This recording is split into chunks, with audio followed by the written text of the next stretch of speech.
Hi hello வணக்கம். எல்லாரும் எப்படி இருக்கிறீங்க? வாங்க ஒரு சூப்பரான பூண்டு மசால் தோசையும் பூண்டு சட்னி ரெடி பண்ணிக்கலாம். ஃபர்ஸ்ட் மசால் தோசைக்கு நம்ம பூண்டு சட்னி ரெடி பண்ணிக்கலாம். பாருங்க, நான் ஒரு கடாய் வச்சிருக்கிறேன். ஈரம் இல்லாமல் பார்த்துக்கோங்க. பாருங்க, நல்லா காஞ்சிருச்சு. இப்போ 2 ஸ்பூன் நம்ம எண்ணெய் சேர்த்துக்கலாம். அது கூடவே நல்ல 1 கப்பு நாட்டு பூண்டுங்க. எவ்வளோ நாள் பூண்டு சேர்த்துக்கலாம். உங்களுக்கே தெரியும் இல்லையா, பூண்டு வந்து உடம்புக்கு ரொம்ப ரொம்ப நல்லது. அதுவும் இந்த வாயு தொல்லைக்கெல்லாம் ரொம்ப நல்லா இருக்கும். அப்புறம் வந்து ப்ரெஷரையெல்லாம் நல்லா கண்ட்ரோலில் வச்சுக்கும், ரத்தத்தையெல்லாம் நல்லா சுத்திகரிக்கும். அது கூடவே ஒரே ஒரு பெரிய வெங்காயம் சேர்த்து வதக்கிக்கலாம். இது நல்லா வதங்கணும். இந்த வாசனையும் ரொம்ப நல்லா இருக்குங்க. இந்த சட்னி சாப்பிட சாப்பிட நமக்கு வந்து நல்ல உமிழ்நீர் வந்து நல்லா அதிகமாக சுரக்கும் வாயில். அப்போ வந்து ஈஸியாக டைஜஷன் ஆகும். நல்லா உங்களுக்கு செரிமான பிரச்சனையெல்லாம் இருந்ததுன்னா இந்த பூண்டு சட்னி ரொம்ப நல்லா இருக்கும்.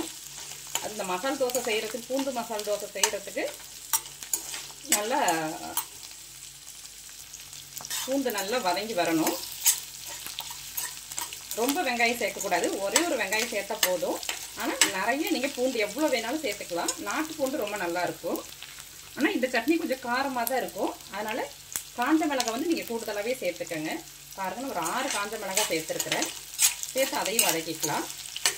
அடுப்பு வந்து மீடியம் ஃப்ளேமில் வச்சு வதக்கி எடுத்துக்கோங்க. அது கூடவே ஒரே ஒரு சின்ன தக்காளி சேர்த்துருக்குறேன். சேர்த்து இதையும் நல்லா வதக்கிக்கலாம்.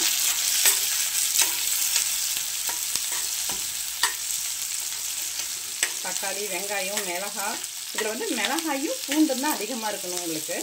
இந்த சட்னி வந்து கஞ்சிக்கு, ஒயிட் ரைஸுக்கு, வெரைட்டி ரைஸுக்கு, முக்கியமாக இட்லி, தோசை எல்லாத்துக்குமே ரொம்ப நல்லாயிருக்கும். நல்லா 1 வாரம் வரைக்கும் வச்சுருக்கலாம், வீணாக போகாது. இது நல்லெண்ணெயில் செஞ்சுட்டோம்னா ரொம்ப நல்லாயிருக்கும். நம்ம தாளிக்கு வந்து நல்லெண்ணெய் யூஸ் பண்ணிக்கலாம். நல்லா வதங்கட்டும். அது கூடவே சின்ன துண்டு புளி, இதில் எதுவும் மண் அது மாதிரி குடுவு அது மாதிரி எதுவும் இல்லாமல் நல்ல புளியாக சேர்த்துக்கங்க. கூடவே தேவையான அளவுக்கு நம்ம உப்பு சேர்த்துக்கலாம். இந்த சட்னிக்கு தேவையான அளவுக்கு உப்பு சேர்த்துக்கோங்க. சேர்த்து வதக்கிக்கலாம். பாருங்கள், நல்லா வதங்கி வந்துருச்சு. இப்போ நம்ம அடுப்பு ஆஃப் பண்ணிக்கலாம். கொஞ்சம் ஆறட்டும், அப்புறமா நம்ம அரைச்சிக்கலாம். பாருங்கள், நல்லா ஆறுனது பிறகு இது மாதிரி கொஞ்சமாக தண்ணி ஊற்றி, ரொம்ப தண்ணி ஊற்றக்கூடாது, கொஞ்சமாக தண்ணி ஊற்றி இது மாதிரி கெட்டியாக அரைச்சி எடுத்துக்கலாம். பாருங்கள், இது மாதிரி அரைச்சி எடுத்துக்கோங்க. ஒரு பாத்திரத்தில் மாற்றிக்கலாம். மாற்றிக்கிட்டு நம்ம நல்லெண்ணெய் ஊற்றி தாளிச்சிக்கலாம்.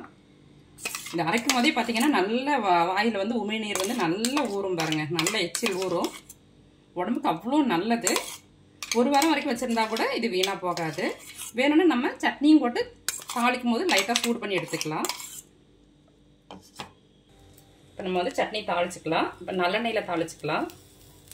1 ஸ்பூனு நான் நல்லெண்ணெய் சேர்த்துக்கிட்டேன். எண்ணெய் நல்லா காயட்டும். ஏன்னா இதில் வந்து நிறைய பூண்டும் நம்ம மிளகாவும் சேர்த்துருக்கிறதுனால கொஞ்சம் ஸ்ட்ராங்காக இருக்கும். அதனால் நல்லெண்ணெயில் தாளிச்சிக்கிட்டா ரொம்ப நல்லாயிருக்கும்.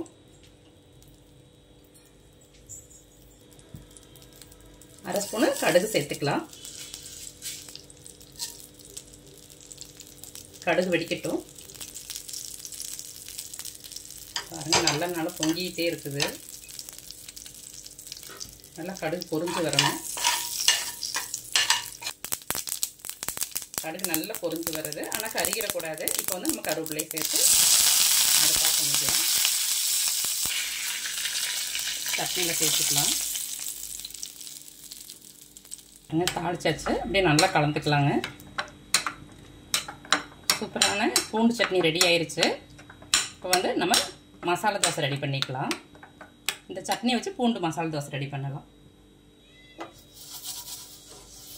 தோசைகள் வச்சு எண்ணெயை தடவிக்கங்க.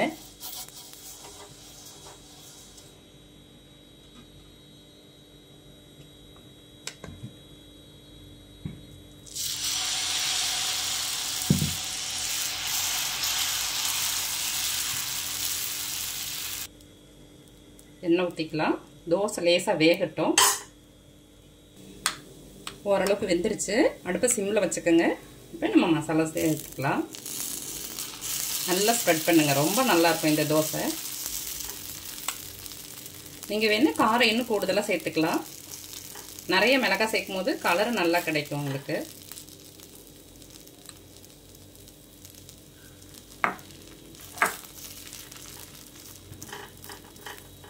நல்லா சட்னியை ஸ்ப்ரெட் பண்ணிக்கலாம்.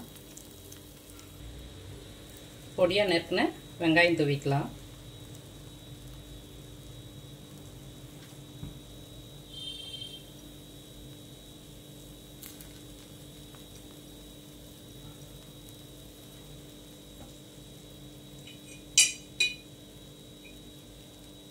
கொஞ்சமாக எண்ணெய் ஊற்றிக்கலாம். நல்லெண்ணெயே சேர்த்துக்கோங்க. பாருங்கள் சூப்பராக ரெடி ஆயிடுச்சு. அடித்து எடுத்துக்கலாம்.